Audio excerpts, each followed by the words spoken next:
invitado muy especial, que es el doctor Marcelo Romero Huertas. Él es doctor en ciencias computacionales por la University of York, que está ubicada en Inglaterra en 2010. Es maestro en informática con mención honorífica en ingeniero en computación por la Universidad Autónoma del Estado de México en 2006 y 1997 respectivamente.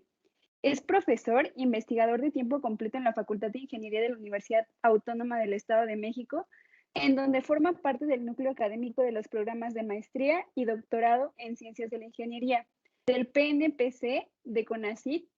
Sus áreas de interés en la investigación incluyen el procesamiento de imágenes y el reconocimiento de patrones, así como los protocolos de comunicación de redes de datos.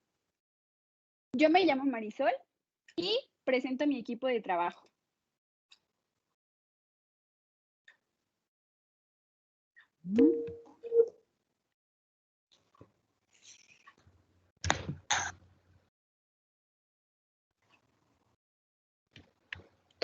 Bueno, yo soy Rafael y actualmente estoy estudiando la carrera de Ingeniería Civil y bueno, creo que ahorita por el momento es todo eso, seguimos con la presentación. Hola, mi nombre es Mariana y pertenezco a la carrera de Ingeniería Civil. Hola, mi nombre es Valeria y pertenezco también a la carrera de Ingeniería Civil. Hola, mi nombre es Naidelín Linares Guzmán y pertenezco a la carrera de Ingeniería en Computación. El día de hoy vamos a realizar esta entrevista con el objetivo de conocer cuáles son las áreas de conocimiento que aplica el doctor Marcelo, especialmente en cálculo 3. Para esto, doctor, me gustaría empezar justo preguntando con un tema que tenemos todos los estudiantes desde siempre, bueno, desde muy pequeños, siempre nos enseñan lo que son las matemáticas, ¿no? Las matemáticas más básicas, que son como las primeras sumas de 1 más 1, 2 y esas cosas. Conforme pasa el tiempo, siempre estas se van haciendo más complejas, siempre definitivamente. Entonces, a mí me gustaría preguntarle, porque justo cuando llegamos a la universidad empezamos a ver, bueno, desde la secundaria en realidad, empezamos a ver todo lo que son ecuaciones y matemáticas, pues ya más enfocadas a nuestra carrera. Entonces, muchas veces nos hacemos la pregunta de, ¿para qué nos sirve esto, no? ¿Para qué? ¿En dónde vamos a aplicar las ecuaciones? ¿En dónde vamos a aplicar integrales, dobles, triples? Tenemos muchas preguntas referentes a eso. Entonces, a mí me gustaría preguntarle, usted desde su campo laboral, desde sus especialidades, ¿cómo aplica el cálculo en su trabajo y en la vida cotidiana? Claro, miren, como ingenieros, porque no voy a hablar nada más como ingeniero en computación, porque tenemos de otras disciplinas de la ingeniería. Como ingenieros tenemos que tener en cuenta que nosotros somos creadores de soluciones. Entonces, como creadores de soluciones en el área que estemos, por ejemplo, los ingenieros civiles, en lo que es la construcción de cualquier edificio, tienen que hacer análisis estructurales, de resistencia, de suelos, y ahí involucra un análisis infinitesimal donde se ve implícitamente involucrado el cálculo. No tenemos ningún ingeniero mecánico, pero también para el cálculo de superficies, resistencias, también se tiene que hacer cálculos de varias variables. Y pues no se diga para nosotros ingenieros en computación. En particular, yo creo que un tema que nos puede interesar a las carreras que tenemos ahorita en línea en esta entrevista, para ingeniería en computación e ingeniería civil, algo que se ocupa mucho actualmente es la reconstrucción de superficies tridimensionales. Las superficies es algo que están estudiando ustedes en cálculo 3. Están estudiando diferentes tipos de superficies. Bueno, pues nosotros también la podemos estudiar y la estudio específicamente en una de mis áreas de investigación, que es el procesamiento de imágenes digitales. Yo le llamé así ahora porque anteriormente pues empecé trabajando imágenes 3D, después migré a imágenes 2D y actualmente pues estoy trabajando con imágenes médicas. Por ejemplo, las tomografías computarizadas son imágenes tridimensionales y como ellas analizan los órganos internos o la estructura ósea, pues también podemos reconstruir esas superficies con base a la graficación 3D. Ahora, en el caso de la construcción de terrenos, con los drones o las imágenes satelitales, se pueden captar imágenes de la superficie terrestre y reconstruir la topología del terreno, saber dónde hay valles, dónde hay puntos, ¿cómo se llama? Puntos altos, lomas o picos, y tener mapas tridimensionales de la superficie de varias áreas geográficas. Entonces, ahí es la primera parte donde yo pudiera mencionarles, porque es de interés para las dos carreras que tenemos, en el análisis de superficies. Sí, esa tarea se ve muy sencilla, pero sí es complicada. No hacemos un cálculo como tal, como ustedes lo están estudiando a nivel matemático, porque para eso ya existen lenguajes de programación o softwares de simulación que nos aligeran un poquito el trabajo, pero que sí necesitamos hacer, nosotros tenemos que tener conocimiento para poder saber si el software nos está llevando por un buen camino o necesitamos recalibrar. Específicamente cuando hablamos de superficies, algo que ustedes están estudiando debe de ser el gradiente. El análisis del gradiente nos sirve para poder determinar en una superficie si es un valor ascendente o es un valor descendente o es un valor plano.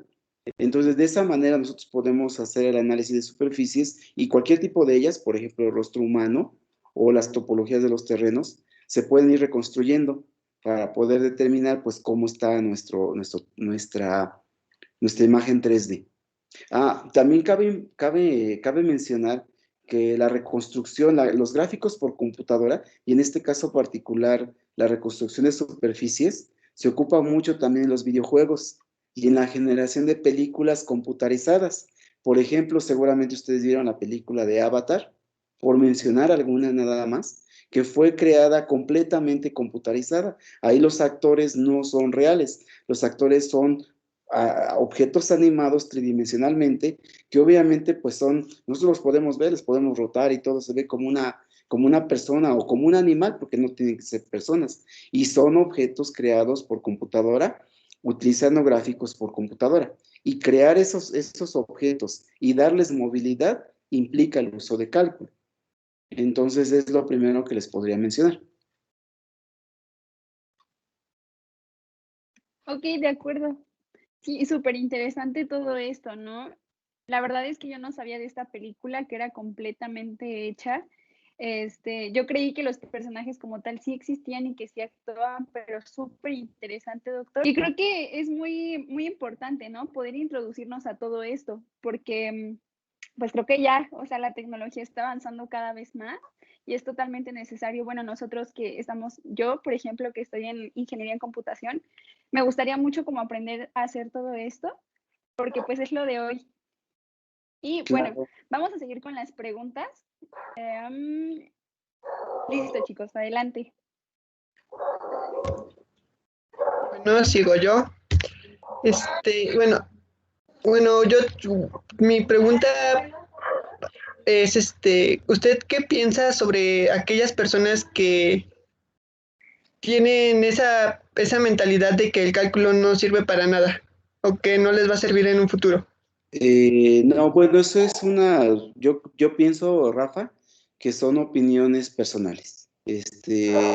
Son cuestiones personales. Yo en particular les puedo platicar la experiencia que tuve, porque como coordinador de carrera de ingeniería en computación, pues me tocó liderar la reestructuración del plan de estudios de esta carrera en particular. Entonces yo creo que ahí entra el comentario que tú haces, Rafa, me tocó lidiar con esas filosofías que piensan que el cálculo para las ingenierías, y en este caso particular para ingeniería de computación, no tiene utilidad. Y eso pues es un completo error, porque no habría ingeniería si no tenemos análisis de cálculo. Y ustedes saben porque ya están en cuarto semestre, tercer semestre, entonces ya vieron que el cálculo se puede estudiar en una dimensión, que es el R, en una dimensión, que es el cálculo 1, el cálculo de 2 variables y el cálculo multivariable, que es el cálculo 3 que están estudiando. Entonces, no habría infinidad de ejemplos que podemos mencionar. Yo les mencioné nada más algo simple que podemos visualizar, que son las superficies tridimensionales. Pero cuando hacemos análisis infinitesimal o multivariable, n-dimensional, pues sin meternos en cálculo, por ejemplo, en estadística nosotros podemos hacer análisis de n variables. Entonces, si nosotros no tenemos esa capacidad analítica y esos métodos, yo en particular, por ejemplo, esa pregunta que tú haces, la deseché completamente cuando empecé mi investigación doctoral, porque sí, ciertamente antes de eso, yo no veía una aplicación directa de dónde estaba el cálculo. Pero cuando empecé a ver los artículos de investigación de cómo se estudia, cómo se reconstruye, cómo se generan las superficies tridimensionales, ahí vi la aplicación del gradiente, ahí se ve integración de dos variables, integrales de dos variables, el análisis de curvatura y otras cosas que nos enseñan en cálculo 2 y cálculo 3 principalmente, porque es en RN, etcétera. Entonces, sí es útil. Entonces, lo que yo comento a estas personas que piensan que no tiene utilidad, es que simplemente a lo mejor no han tenido la oportunidad de vivir donde aplicamos el cálculo. Pero yo no me atrevería a decir que no tiene utilidad, porque estaría pues completamente fuera de lugar.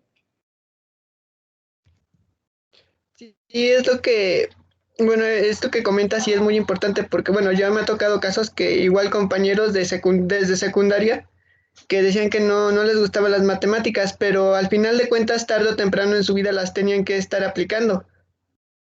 Fuera de que ya no siguieran estudiando, pues tenían que estar trabajando y en cualquier trabajo tal vez no aplican las matemáticas a un grado superior de universidad o así, pero al final de cuentas en el trabajo que estén van a terminar usándolas o van a tener que aprender a usarlas. Pero sí, me gustó mucho su respuesta. Gracias, Rafa. Gracias. Bueno, continúo yo y mi pregunta es, ¿cómo su trabajo contribuye a nosotros en la clase de cálculo con el uso de las tecnologías? Ok. Miren, de hecho, yo lo voy a responder, yo no doy cálculo, pero sí doy estadística en ingeniería en computación. Entonces, yo lo que les digo a mis muchachos, hay un ejemplo muy claro que les quiero mostrar.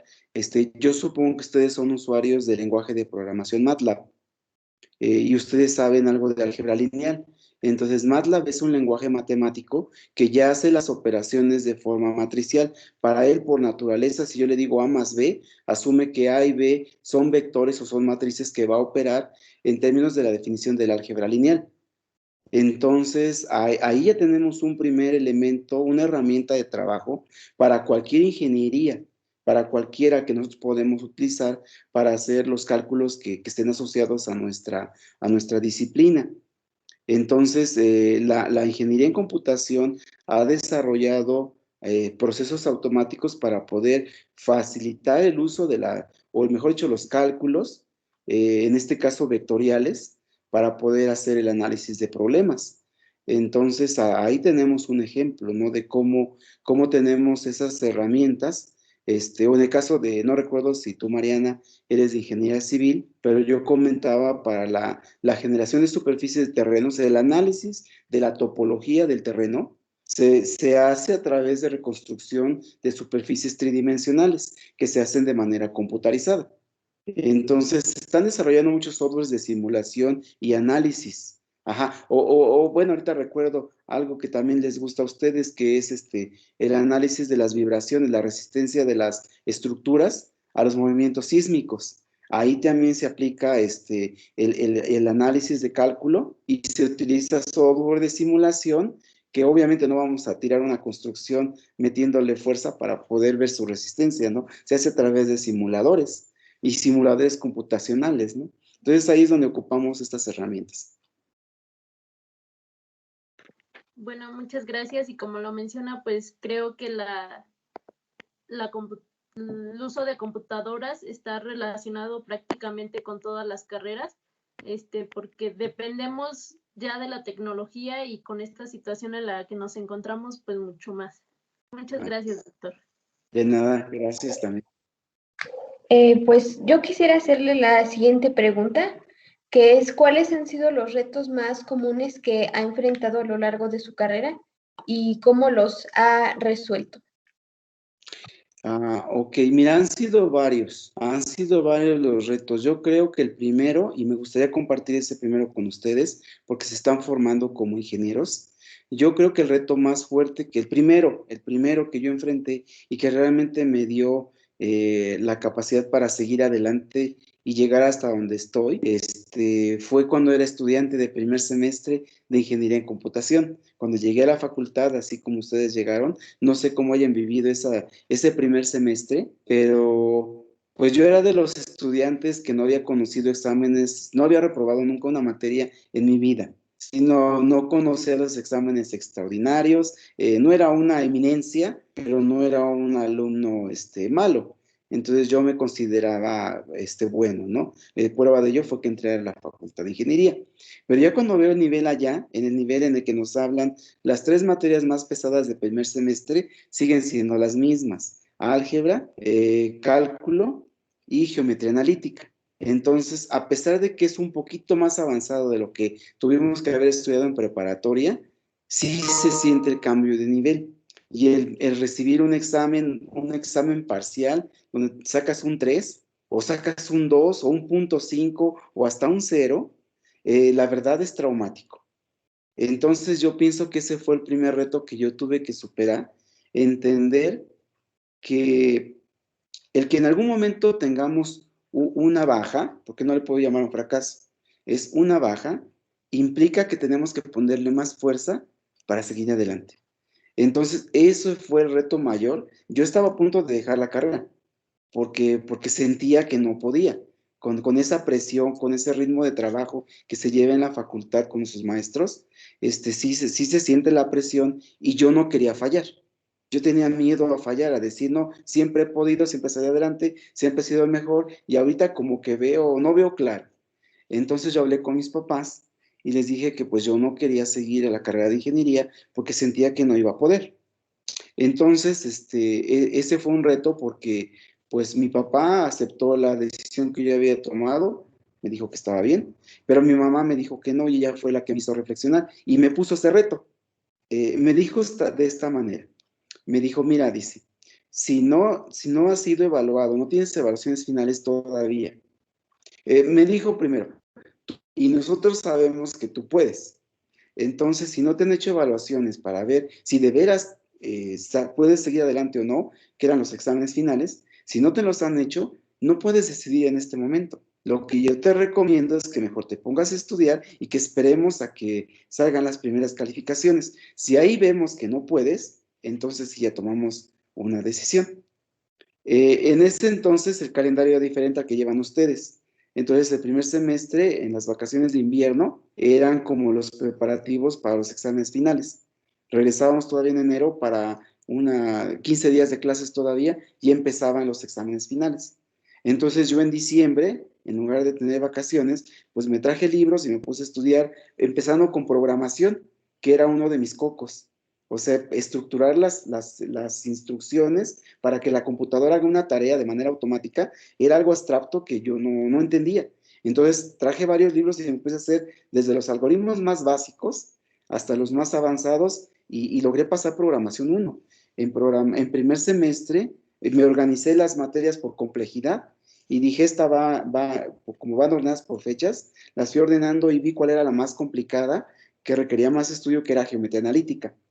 Y decidí dejar esa materia para extraordinario y las otras las pasé en ordinario.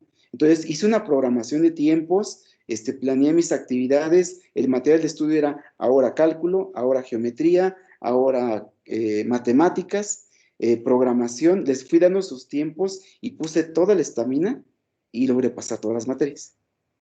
Entonces, cuando yo aprobé todas las materias del primer semestre, jamás se volvió a discutir si yo seguía o no seguía en ingeniería, porque ya de manera automática yo me fui a inscribir al segundo, y del segundo ya había aprendido cómo manejar esa presión y distribuí mi fuerza nuevamente en las materias. Pasé segundo semestre sin retrasarme, pasé tercero, cuarto, terminé la carrera en los 9 semestres que eran reglamentarios.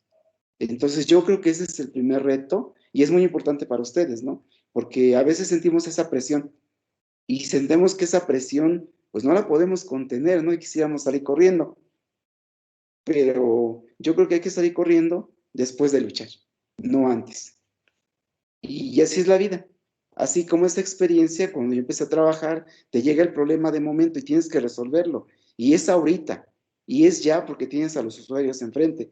Entonces, es lo que nos deja la formación en ingeniería. El trabajar bajo presión y dar soluciones. Entonces, yo creo que esa es la más bonita.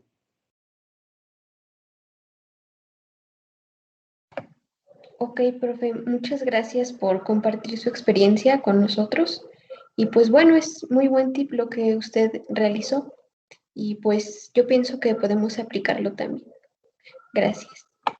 También gracias, Doctor, Valeria.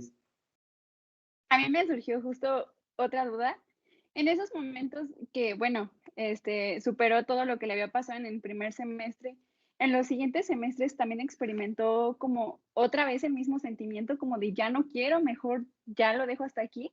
No, ya no. No, ya no. Por eso les digo que esa fue la lección de vida que yo tuve, porque es ahí donde nos demostramos. Pues yo entiendo que es complejo. Yo entiendo, y fíjense que un vecino mío que falleció ahorita en este periodo de pandemia, era profesor de primaria. Entonces él me conoció cuando yo estaba en la secundaria y me vio recibir mis diplomas de primer lugar y todo esto. Entonces él tenía como muy buena fe hacia mí, ¿no? Y me auguraba un futuro. Entonces, cuando yo entré a la facultad y me dijo, en ese periodo que yo estaba, pues, inseguro, me preguntó que cómo me sentía. Yo le dije cómo era, ¿no? No, pues mire, yo siento que es pesado, no puedo y todo esto. Entonces, lo que él me dijo fue muy corto, muy cierto y muy contundente. Me dijo, mira, dice, yo creo que estudiar ingeniería, pues, debe ser complejo. Sí debe ser complejo, pero no debe ser imposible. ¿Por qué? Porque hay más personas que han estudiado ingeniería y lo son. Ahora, ¿es complejo? Sí, porque imagínate, si fuera muy fácil, cualquiera fuera ingeniero. Ahí me mató con su comentario. Entonces, ¿qué me quiso decir? Pues que hay que aplicarse. Y no, sí, ya no lo volví a experimentar. Por eso les digo que ya no precomentamos nada, si seguía o no seguía. Yo me seguí inscribiendo en mis clases y todo. Había aprendido a manejar la presión, a distribuir las tareas, a planear mis actividades para decir, veía el calendario de exámenes ordinarios, primero paso esta materia, tengo una semana para prepararme a la siguiente, etcétera. Entonces aprendí a manejar eso y lo apliqué en todos los demás semestres. Al final de la carrera sí yo ya quería terminar, pero no para abandonar, sino para ya irme a trabajar y empezar a ganar dinero. Entonces, no, ya no volví a experimentar esa intención de deserción. Esa se murió cuando superé la primera experiencia. Cuando me di cuenta que sí podía. Ok, de acuerdo. No, y es que justo por eso me surgió la duda, ¿no? Porque creo que todos lo hemos experimentado, algunos más fuerte que otros, pero la verdad es que yo muchas veces lo he pensado, es como de sí, sí será esto para mí.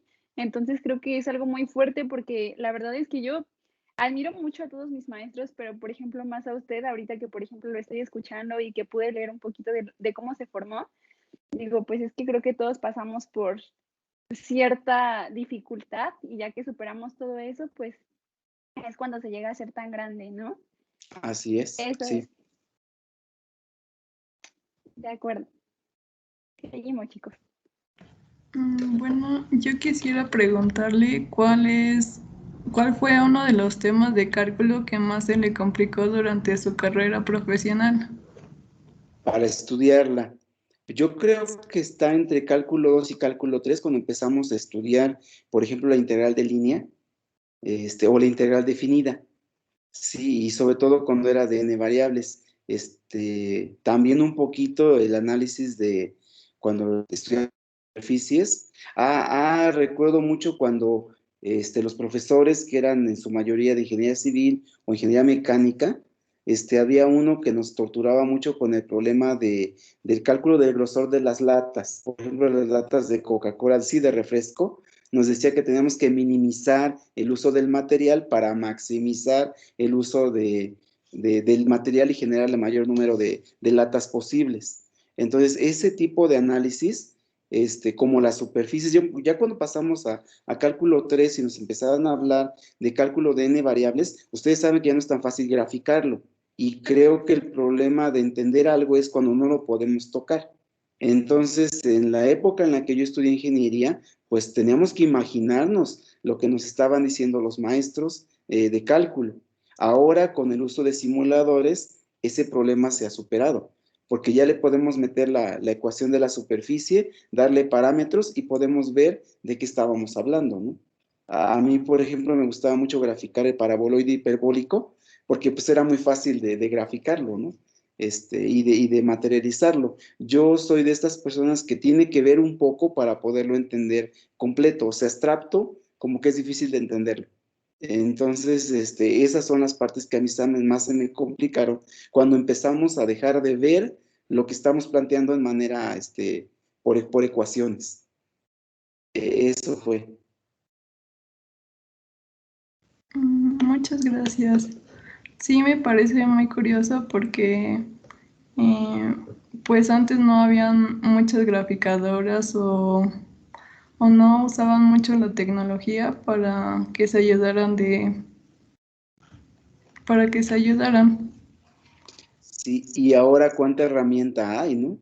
Ahorita ya es más fácil, o sea, debemos de usar esa tecnología para poder aumentar más nuestra capacidad de análisis y de hacer todavía más allá de lo que era, ¿no? Yo creo que tengo a la mano la calculadora con la que estudié la carrera, y en ese entonces ya había calculadoras que graficaban, pero la mía era muy básica, ahorita se las enseño, porque es uno de mis tesoros que tengo. Con lo que yo estudié la carrera de ingeniería, con esta estudié ingeniería. Entonces, con esta hacía mis cálculos, porque lo más novedoso que tenía esta es que hacía operaciones de quebrados, fracciones. Le daba un medio más un tercio y me daba el resultado en fracciones. Entonces, eso para mí era muy, muy fácil, muy útil, porque ya no tenía que arrastrar el lápiz para hacer convenciones o lidiar con ello. Ya podía comprobar los resultados. Sí, también manejaba grados, gradientes y radianes para los ángulos. Entonces, pues era de lo mediano, novedoso que podíamos tener en ese entonces, ¿no? Aunque los compañeros más pudientes, pues ya tenían las primeras graficadoras. Es algo que estaba lejos de lo que yo podía tener, pero pues con esto logré ser ingeniero.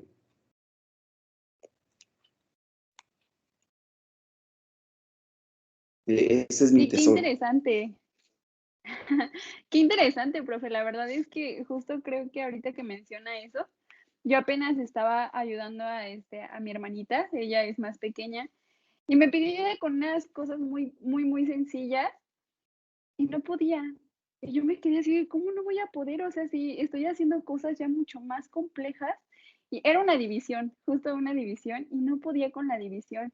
Y ya justo ahí fue en donde dije, ay, es que toda esta tecnología, todos los avances que tenemos, o sea, nos simplifican las cosas y la verdad es que nos vamos olvidando.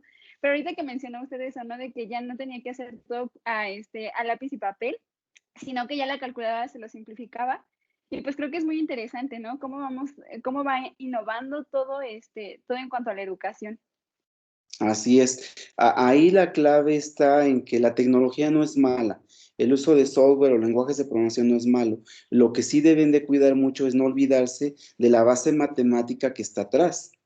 Sí, déjenme compartir rápidamente antes de la otra persona que pregunte. Tengo aquí abierto MATLAB y miren, no vamos a mentir.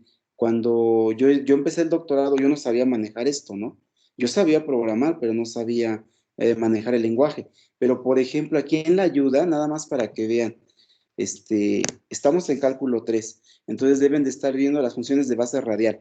Entonces hay una función en MATLAB que es Radio Basis Function, es RBS, no, es Radio Basis Functions, es F, RBS. Y miren, aunque nosotros tenemos el comando, aquí lo vemos como un comando, vean, siempre nos hablan de gráficas, nos hablan de puntos y nos hablan de ecuaciones. Vean aquí, voy a ampliar, no puedo ampliar, pero no sé si se vea. Aquí están las ecuaciones que me explican cómo se hace el análisis vectorial en MATLAB. O sea, les dan siempre la fórmula matemática que están programando. Entonces, esto es lo mínimo que nosotros debemos de recordar cuando lo estamos utilizando. Porque algo recuerdo sí vieron las ecuaciones, ¿no? Miren, entonces, cuando nosotros estamos en uso en el doctorado, yo recuerdo bien, hay una conferencia, ya voy a cerrar esto, chicos. Hubo una conferencia en Estados Unidos que escuché a los conferencistas, los investigadores principales, estaban criticando una investigación de un compañero. Y entonces bien recuerdo que ellos dijeron, estaban criticando y dice que uno de ellos le preguntó por qué no había hecho un análisis de otro estilo. No recuerdo exactamente de qué era. Y el compañero le contestó, el compañero estudiante le contestó que no lo hizo porque MATLAB no lo hacía.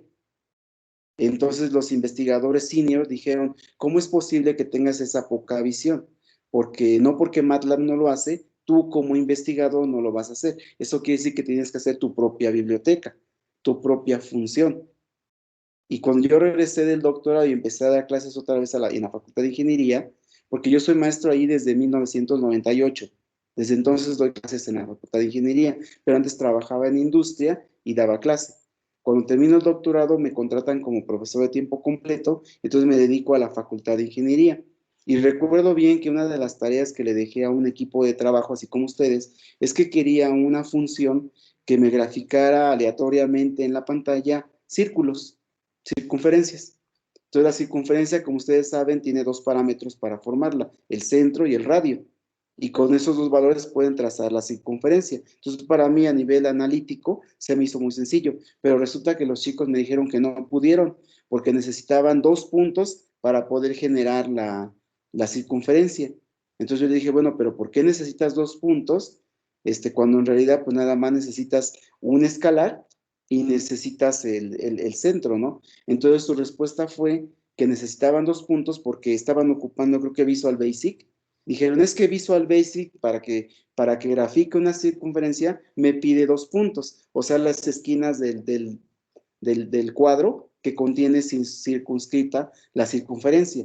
Pero nosotros, por la capacidad analítica, tuvimos que haber dado cuenta de que podíamos parametrizar o generar una nueva función que Visual Basic no tenía, pero que nosotros podíamos generar. Entonces, eso lo podemos hacer si tenemos bien cimentadas las bases para poder programar, que es lo que criticaron estos investigadores de ese estudiante. O sea, no porque la herramienta no te lo haga, no quiere decir que no lo debas de hacer. Eso quiere decir que tú tienes que crear tu propia herramienta, porque por eso somos ingenieros. O sea, ingeniero quiere decir que usamos el ingenio y la creatividad para dar una solución. Y ahí está el claro ejemplo, ¿no? O sea, no tenemos que construir grandes cosas, algo tan simple como esto es nuestra capacidad de análisis. Entonces, bueno, es nada más como ejemplo, chicos.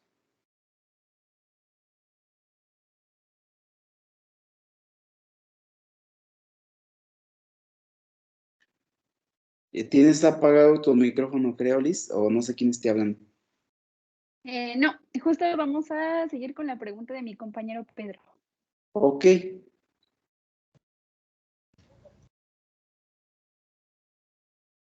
Bueno, tengo una duda con respecto a su época de estudiante, de qué tan difícil fue cursar la materia de cálculo en ese momento.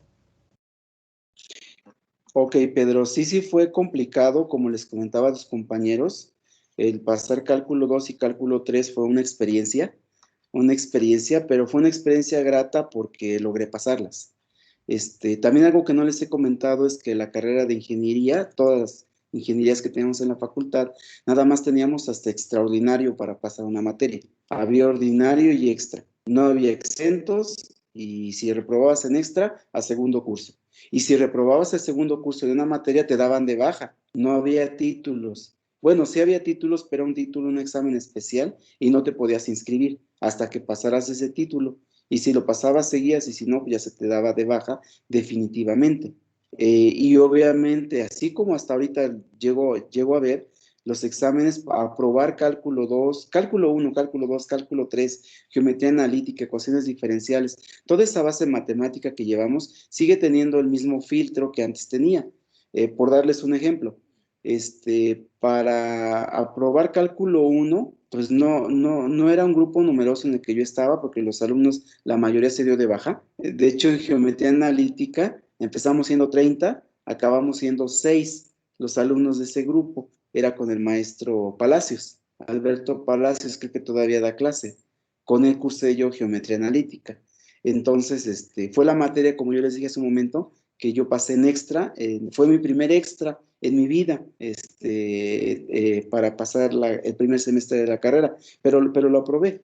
Entonces, después de esa experiencia que tuve en primer semestre, ya pasar cálculo 2, ecuaciones diferenciales, cálculo 3, fue una experiencia grata, porque les digo, yo aprendí a manejar mi tiempo y trabajar bajo presión. Entonces, para mí fue muy satisfactorio. Los grupos eran de 30 y eran como su grupo de ustedes, era multidisciplinario. Teníamos compañeros de mecánica, de civil y de computación. Y más adelante ya empezaron a ver de electrónica, que eran las carreras que estaban en la Facultad de Ingeniería. Entonces, del grupo de cálculo 2, bueno, se llamaba Matemáticas 2 para nosotros, el maestro que nos dio la materia, pues no sé, empezó a hablar de exentos. Entonces, cuando ya se aproximaba el examen ordinario, no nos dio calificaciones, no nos dio así un reporte, no nos dio una nota, algo, pero sí sabía quiénes tenían probabilidades de pasar o no. Entonces yo recuerdo que del pasillo donde está la nueva biblioteca, por ahí encontré al maestro y me habló, me conocía por mi nombre, y me dijo, no, dice, ¿qué crees? Dice, yo ya vi tu examen y puedes exentar, puedes exentar cálculo 2, dice, puedes exentar, dice, pero no, dice, mejor presenta el ordinario. Así me dijo, entonces tuve que presentar el ordinario. No recuerdo cuántos aprobamos el examen ordinario, pero pues obvio lo aprobé en examen ordinario. Éramos pocos, a lo que voy, no recuerdo el número, éramos pocos, pero de que sí recuerdo bien es cálculo 3. Cálculo 3 en examen ordinario aprobamos 3 personas y yo fui uno de ellos. Entonces, a lo que quiero llegar con la respuesta, Pedro, es que sí tuvo su complejidad. No es fácil porque por el número de reprobados que tiene, es evidente que tiene una dificultad, pero yo creo que fue manejable en el momento en que supe trabajar bajo presión y de administrar mis tiempos. Entonces, esa fue la clave para poder pasar y dedicarme, obviamente, dedicarme a estudiar, sacar mis notas. Me hice amigo de Zukowski, de Leitol, de ¿quién es este otro señor? Apóstol, todos esos libros de antaño, de cálculo, pues eran mis mejores amigos. Entonces, estudiar los libros de Hasser, no sé si todavía los estudian ustedes, pero todos ellos eran nuestros amigos. Entonces, así fue como se superaron esas materias, Pedro.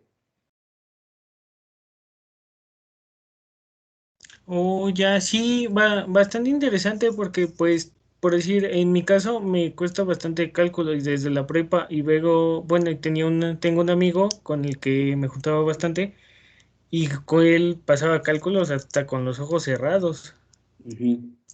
Sí, son esos contrastes que luego te encuentras, pero muchas veces, pues cuando uno es bueno como en algo, otro no es bueno en otra cosa y así. Entonces pues son esos pequeños contrastes en los que, pues si tienes algún compañero, pues te puedes ir apoyando. Así es. Miren, aquí la clave y algo que debemos tener también claro es, yo no lo tenía así como tal hasta que estuve en el Reino Unido en el doctorado y vi, porque ellos tienen estudiantes de licenciatura, maestría y doctorado. Entonces me llamó la atención mucho el estilo inglés, porque ellos piensan, de hecho, para ellos la calificación mínima probatoria es 3. 3. O sea, un alumno que saca 3 ya aprueba. Y un alumno que saca 6 ya es un Einstein. O sea, para ellos el 10 no existe. Y la escala está de 0 a 10, ¿eh? O sea, una persona que saca 7 ya es una persona excepcional en la escala inglesa. Entonces, son diferentes visiones, ¿no?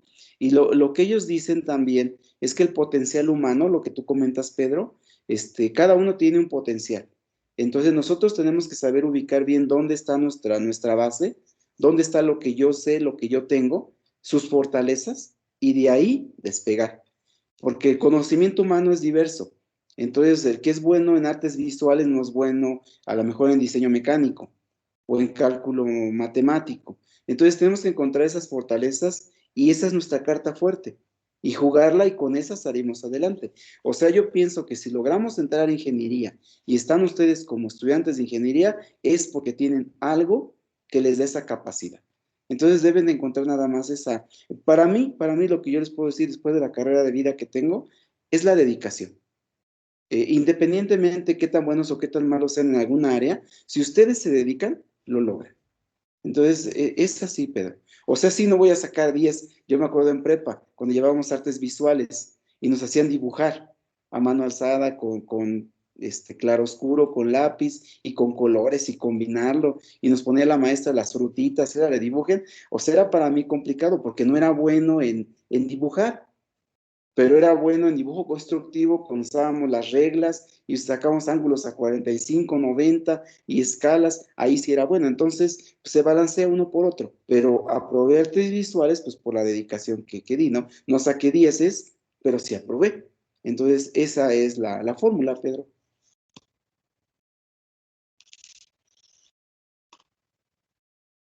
Ahí, como tú decías, Pedro, es trabajo en equipo.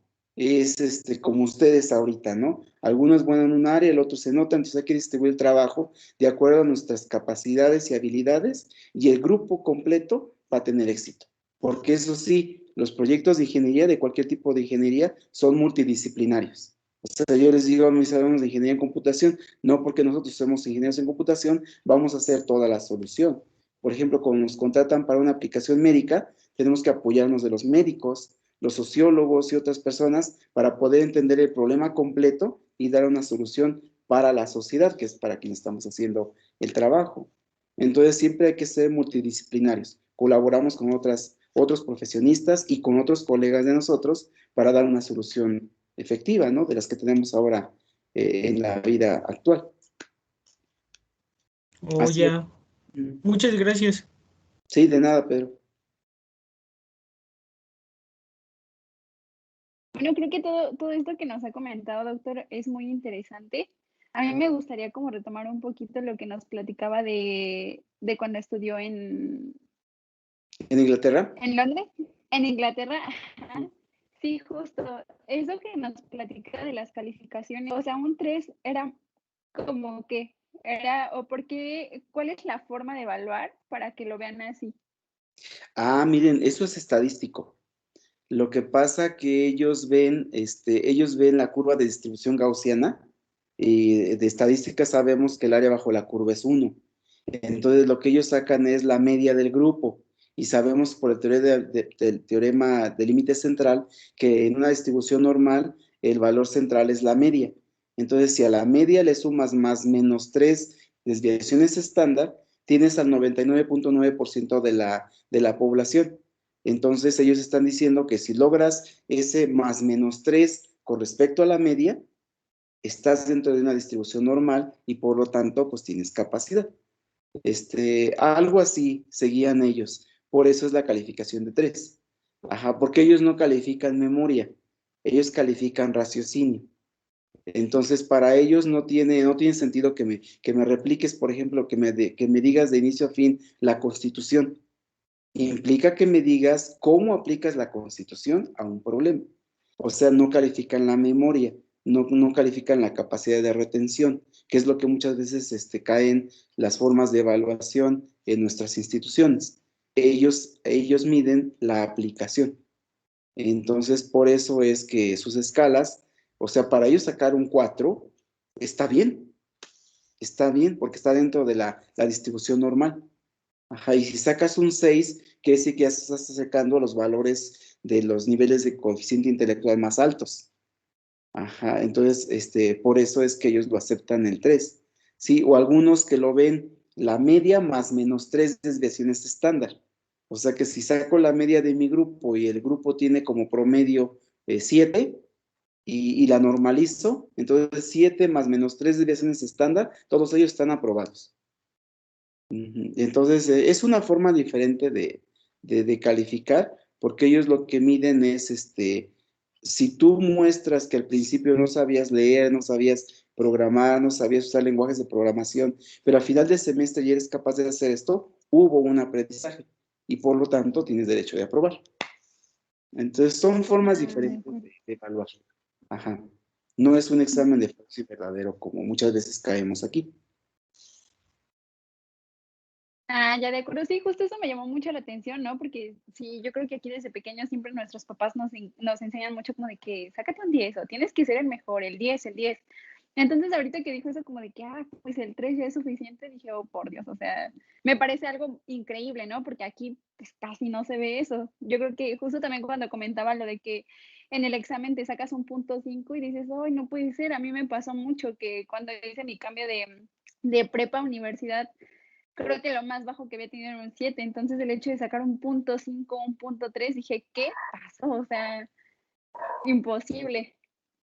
Sí, así es. O sea, son experiencias que todos vivimos, pero pues yo como lo veo son retos. No recuerdo quién, creo que fue Valeria quien me preguntó cuál fue el reto más fuerte que haya yo experimentado, y se me vino a la mente ese porque fue el inicio de mi vida profesional. Con eso yo aprendí que así la vida iba a ser. No es que sea amarga, no es que sea complicada, lo que pasa es que somos ingenieros y tenemos que tener esa habilidad.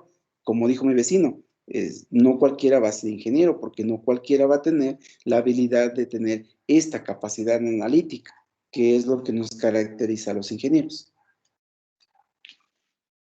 Exacto. Sí, sí, sí, claro, es difícil, es complejo para todos.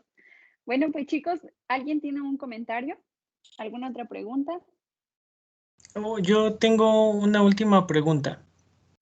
Adelante, Si Pedro. no hubiera sido ingeniero, ¿qué le hubiera gustado estudiar? ¿O qué hubiera sido? Sí, mira, de hecho, cuando yo elegí la carrera, en preparatoria, fue muy curioso, porque ven que nos hacen los exámenes psicológicos en la prepa para ver tus habilidades y tu potencial, ¿no? Bueno, ahí resultó que el examen decía, creo que se llamaba EVAPEM, que el test decía que yo tenía habilidades para, creo que artes decía, no recuerdo, pero era algo de sociales. Era artes y no sé qué. No me acuerdo. Pero la psicóloga me preguntó que yo qué quería estudiar. Entonces yo ya tenía en mente algunas carreras. Mi papá quería que fuera yo ingeniero. De hecho, por ahí despertó mi interés por la ingeniería. Entonces él quería que fuera ingeniero. Y yo le comenté, no, pues quizás estudie ingeniería. Entonces ve el test y me queda viendo y dice, no, dice, tú para ingeniería no tienes nada de habilidad, o sea, va a ser un fracaso para ti. Así me dijo la psicóloga en la preparatoria. Pero pues yo creo que es decisión de cada uno, ¿no? Lo que queremos ser. O sea, yo no me sentía malo, yo no sé por qué el test sacó eso, pero bueno, eso fue la opinión de la psicóloga. Yo ya tenía una de mis metas era estudiar ingeniería por ilusión de mi papá. Ajá, no había decidido que ingeniería, pero sí ya había visto que ingeniería pudiera ser una. A mí en particular me gustaba la psicología y pensaba estudiar psicología, porque en la preparatoria, cuando estudiamos psicología, yo estudié las corrientes filosóficas y me hice amante del psicoanálisis de Sigmund Freud. Eso del condicionamiento clásico y todo lo que estudiaban de psicología, a mí me llamó la atención. Entonces yo quería, era una de mis primeras opciones. Si no era ingeniería, era estudiar psicología, porque me llamaba la atención el condicionamiento clásico y todo lo que estudiaban los psicólogos del siglo XX. Ajá. Pero no, o sea, la idea era pues puse en juego que la carrera me tenía que dar un modo de vida, o tenía que garantizar un modo de vida pues adecuado, ¿no? Nos las pasamos estudiando gran parte de nuestra vida, entonces yo quería terminar la carrera y tener trabajo y tener un ingreso pues adecuado para tener un modo decoroso de vida. Entonces ahí tienen que, bueno, yo es lo que hice en ese entonces, dije, bueno, una compañera, y veía ya en el campo profesional los psicólogos, creo que hasta la fecha, lamentablemente, no están utilizados donde está su verdadero potencial. Porque cuando yo llegué al doctorado me di cuenta que los psicólogos no son para lo que lo ocupamos aquí en México. Ellos estudian la mente humana y de ahí sacamos todos los modelos que se puedan imaginar con los que funcionan todas las máquinas en la computación. O sea, todos los modelos mentales se aplican para generar la nueva tecnología. Entonces, ahí está el trabajo real de los psicólogos. Pero obviamente aquí en México, pues, no se ve de esa manera. Pero bueno, yo pensaba quería ser psicólogo y también me llamaba la atención creo que las leyes al principio, pero después lo descarté y dije, no, derecho no, no es para mí, porque yo no me consideraba muy bueno en memoria, porque tienes que memorizar todo. Entonces, historia para mí fue muy complicado pasarlo, por recordar fechas, eventos, personajes, no era muy bueno para eso. Pero ya después de que ejercité la parte analítica, como que ya se hizo más claro, agilicé más la memoria y yo creo que puedo recordar varias cosas, ¿no? Sin tanto esfuerzo. Entonces, sí, yo pensaba hacer esto, psicólogo, creo que arquitectura también pasó por mi mente, arquitectura, pero a final de cuentas me decidí por ingeniería por esto de garantizar un trabajo y un trabajo seguro y un salario adecuado. Entonces, por eso me decidí por ingeniería. Pues sí, afortunadamente porque me aceptaron en ingeniería. Entonces hice el examen, me acuerdo que fuimos casi 1000 aspirantes y nada más ingresamos 120. Entonces yo me considero muy afortunado de haber sido elegido de esos 120 alumnos que haya ingresado a ingeniería y más aún que hubiera podido sobrepasar ese estrés del primer semestre y terminar la carrera en los 9 semestres que era la carrera, ¿no? En 4 años y medio, que muy pocos lo lograban, ¿no? La mayoría se hacía 5 años mínimo. Entonces yo la terminé en 4 años y medio. Entonces eso me hace recordar mucho a la psicóloga que me dijo que yo no iba a ser bueno para ingeniería.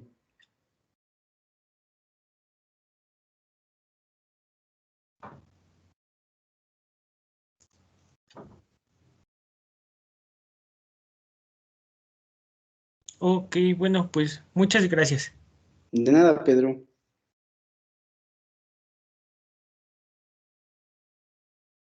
No sé si algo más vamos a hacer.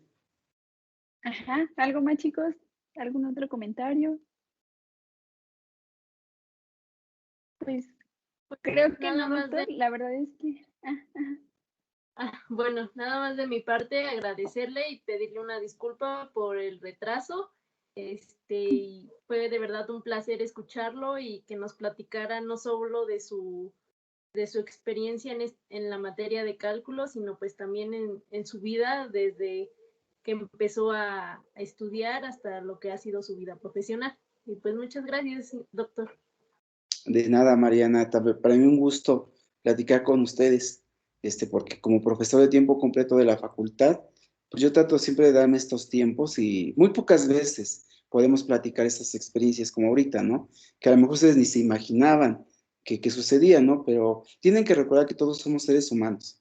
Entonces todos pasamos por la misma historia, en mayor o menor intensidad, pero todos vivimos algo porque somos humanos. Entonces, a mí me gusta compartir ese tipo de situaciones, de experiencias, porque sé que ustedes se están formando y seguro algo les va a dejar. Entonces, yo siempre trabajo esa parte humana con todos los estudiantes, con todas las personas que se acercan conmigo, porque yo trato de que sé que ustedes son ingenieros y muy seguro estoy que más adelante, pues van a ser unas personas de éxito en el área que ustedes decidan estar, ¿no?